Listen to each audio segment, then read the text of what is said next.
પાકિસ્તાની સેનાને વધુ પડતો આત્મવિશ્વાસ ભારે પડ્યો। પાકિસ્તાની સેનાએ વિચાર્યું હતું કે તેઓ ફાઇટર જેટ મોકલીને ડ્રોનથી બોમ્બ ફેંકીને તાલિબાન લડવૈયાઓને ડરાવી દેશે। તેમણે આ દુસ્સાહસ પણ કર્યો। કાબુલમાં 2 બોમ્બ ફેંક્યા, પરંતુ પછી તાલિબાને એવો પલટવાર કર્યો કે પાકિસ્તાની ફૌજ ઘૂંટણીએ આવી જવા મજબૂર બની ગઈ। અફઘાનિસ્તાનથી મળેલી માહિતી મુજબ માત્ર 8 કલાકમાં જ પાકિસ્તાની સેના સીઝફાયર માટે આજીજી કરવા લાગી અને તેને તાલિબાની શરતો પર જ યુદ્ધ રોકવું પડ્યું। તો પછી શું થયું તે આ વિડીયોમાં જાણીએ। ડોલો ન્યૂઝના સૂત્રોએ જણાવ્યું કે બુધવારે સવારે પાકિસ્તાની સેનાએ અફઘાનિસ્તાનના સ્પિન બોલ્ડક વિસ્તારમાં બોમ્બમારો કર્યો। ત્યારબાદ તાલિબાનના સુરક્ષા દળોએ કડક જવાબ આપ્યો અને પાકિસ્તાની સેનાને ભારે નુકસાન પહોંચાડ્યું। સૂત્રોના જણાવ્યા મુજબ પાકિસ્તાની સૈનિકોના મૃતદેહ યુદ્ધભૂમિ પર જ પડ્યા રહ્યા અને કેટલાકને જીવતા પકડી લેવાયા।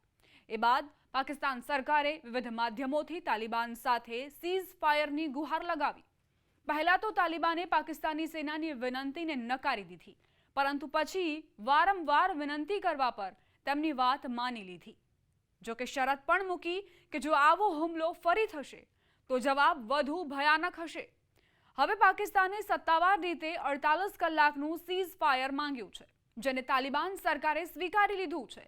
તાલિબાન તરફથી કહેવાયું છે કે સીઝફાયર દરમિયાન સ્થિતિનું નિરીક્ષણ કરવામાં આવશે, પરંતુ એ સ્પષ્ટ કરવામાં આવ્યું છે કે જો સરહદ પર ઉલ્લંઘન ચાલુ રહેશે તો તાલિબાન તરત જવાબ આપશે।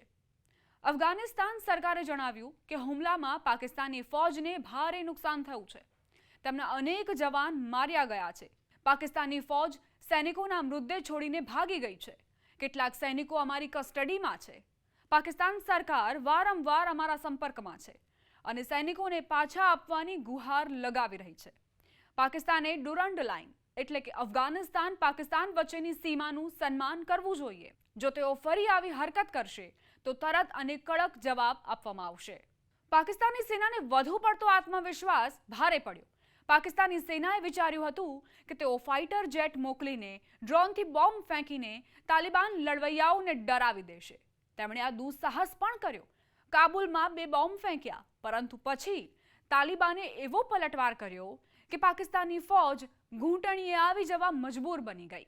અફઘાનિસ્તાનથી મળેલી માહિતી મુજબ માત્ર 8 કલાકમાં જ પાકિસ્તાની સેના સીઝફાયર માટે આજીજી કરવા લાગી અને તેને તાલિબાની શરતો પર જ યુદ્ધ રોકવું પડ્યું। તો પછી શું થયું તે આ વિડીયોમાં જાણીએ। ડોલો ન્યૂઝના સૂત્રોએ જણાવ્યું કે બુધવારે સવારે પાકિસ્તાની સેનાએ અફઘાનિસ્તાનના સ્પિન બોલ્ડક વિસ્તારમાં બોમ્બમારો કર્યો। ત્યારબાદ તાલિબાનના સુરક્ષા દળોએ કડક જવાબ આપ્યો અને પાકિસ્તાની સેનાને ભારે નુકસાન પહોંચાડ્યું। સૂત્રોના જણાવ્યા મુજબ પાકિસ્તાની સૈનિકોના મૃતદેહ યુદ્ધભૂમિ પર જ પડ્યા રહ્યા અને કેટલાકને જીવતા પકડી લેવાયા। એ બાદ પાકિસ્તાન સરકારે વિવિધ માધ્યમોથી તાલિબાન સાથે સીઝફાયરની ગુહાર લગાવી। પહેલા તો તાલિબાને પાકિસ્તાની સેનાની વિનંતીને નકારી દીધી, પરંતુ પછી વારંવાર વિનંતી કરવા પર તેમની વાત માની લીધી। જો કે શરત પણ મૂકી કે જો આવો હુમલો ફરી થશે તો જવાબ વધુ ભયાનક હશે। હવે પાકિસ્તાને સત્તાવાર રીતે 48 કલાકનું સીઝફાયર માંગ્યું છે, જેને તાલિબાન સરકારે સ્વીકારી લીધું છે। તાલિબાન તરફથી કહેવાયું છે કે સીઝફાયર દરમિયાન સ્થિતિનું નિરીક્ષણ કરવામાં આવશે, પરંતુ એ સ્પષ્ટ કરવામાં આવ્યું છે કે જો સરહદ પર ઉલ્લંઘન ચાલુ રહેશે તો તાલિબાન તરત જવાબ આપશે। અફઘાનિસ્તાન સરકારે જણાવ્યું કે હુમલામાં પાકિસ્તાની ફૌજને ભારે નુકસાન થયું છે। તેમના અનેક જવાન માર્યા ગયા છે। પાકિસ્તાની ફૌજ સૈનિકોના મૃતદેહ છોડીને ભાગી ગઈ છે। કેટલાક સૈનિકો અમારી કસ્ટડીમાં છે। પાકિસ્તાન સરકાર વારંવાર અમારા સંપર્કમાં છે અને સૈનિકોને પાછા આપવાની ગુહાર લગાવી રહી છે। પાકિસ્તાને ડુરન્ડ લાઇન એટલે કે અફઘાનિસ્તાન પાકિસ્તાન વચ્ચેની સીમાનું સન્માન કરવું જોઈએ। જો તેઓ ફરી આવી હરકત કરશે તો તરત અને કડક જવાબ આપવામાં આવશે।